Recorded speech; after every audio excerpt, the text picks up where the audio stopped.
30th of May, 1665, Tuesday.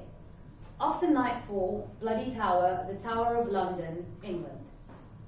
18-year-old John Wilmot was lying on the bed in one of the most comfortable prisons he could have imagined.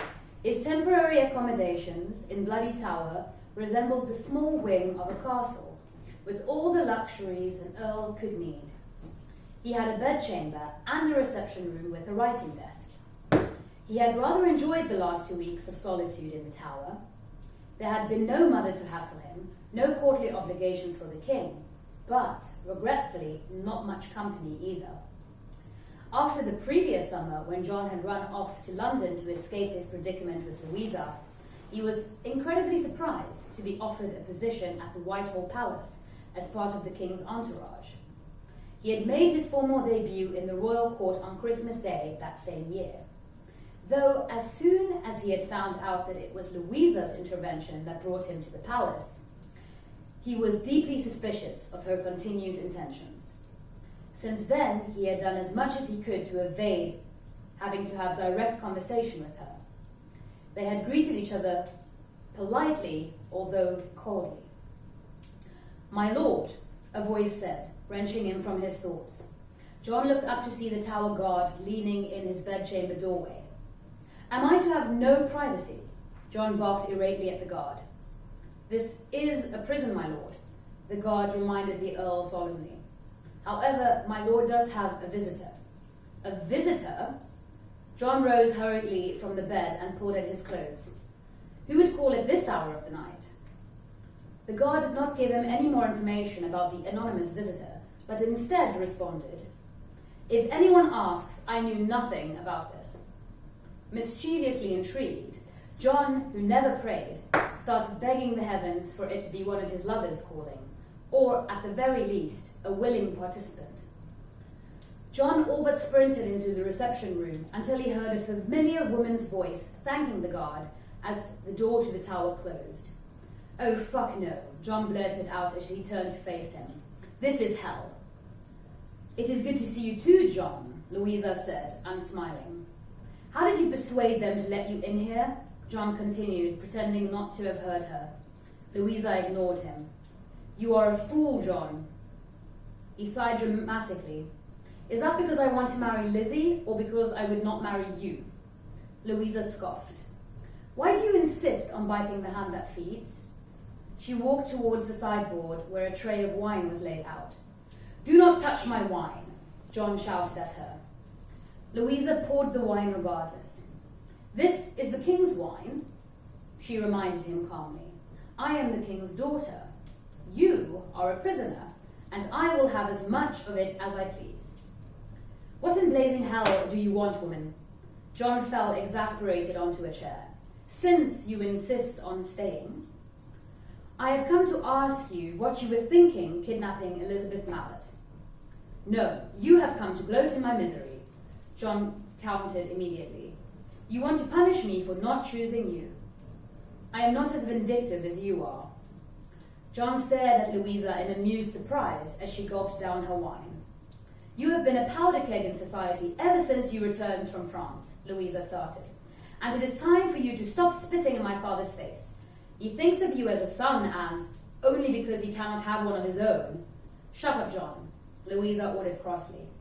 "He has given you everything you could have asked for, and then some. Now you have done it again. You could not wait for the king to speak to Lizzie's parents, could you? No, John Wilmot cannot wait. He must have all that he wants instantaneously, irrespective of anybody else's feelings." John frowned suspiciously. "And this is not about you and me." "Damn it, John." Louisa threw her wine glass on the floor in frustration. "This is not about the past summer. This is about you wreaking havoc in the English court, embarrassing your king, and then pitying yourself when you're locked up for it."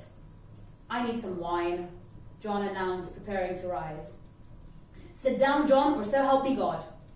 "Louisa, you have certainly blown this all out of proportion as usual," John said, rising despite Louisa's words and carefully avoiding the smashed glass, poured himself some wine. Louisa watched him, seething. "What would you have me to do, Louisa?" John asked, turning carefully towards her. Write to the king, she stated clearly. Tell him where Elizabeth Mallet is, apologise for your distasteful behaviour regarding Lizzie and her family, and amend your conduct forthwith. So you do not ask too much then, he answered satirically. What do you prefer? Louisa taunted him. Would you rather stay in prison? John chortled. I do not mind my prison, he half lied. It is peaceful in here. I can write without my mother, the king, or the likes of you, peering over my shoulder. He rolled his eyes. Or well, so I thought. Well, what would you do about sex, John? Louisa suggested bluntly. Louisa did know him too well, it seemed. Better than he would have liked to admit. I do not suppose that is why you are here, he mocked cruelly. Louisa regarded John coldly and did not seem to react to his words, though their meaning were not lost on her. As you wish, John, she finally said. Putrefy in here if you must. I have ceased caring about your existence a long time ago. Undoubtedly that is why you have come from Whitehall to inform me of such, John grinned. I have come to present your last chance at redeeming yourself. Redeeming myself to whom? John chuckled. The king? The king will always forgive you, John. It is a chance to redeem yourself in my eyes.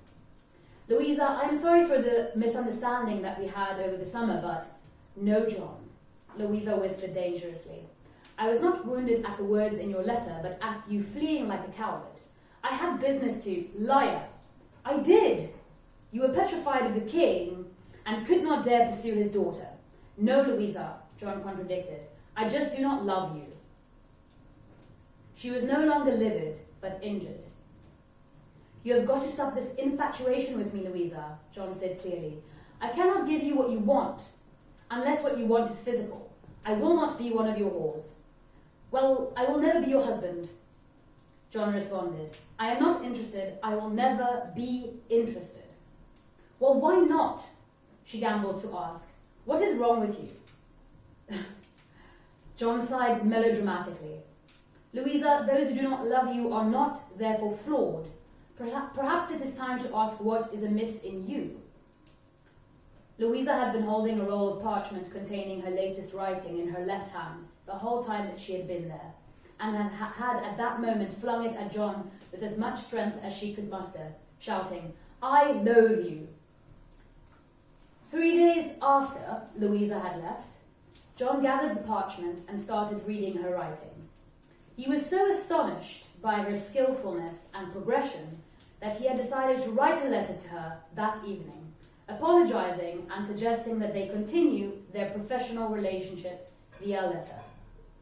Perhaps they could better maintain a friendship if they did not have to see each other. However, he had to write a letter to the king first to convince His Majesty to let him out and put an end to this mess.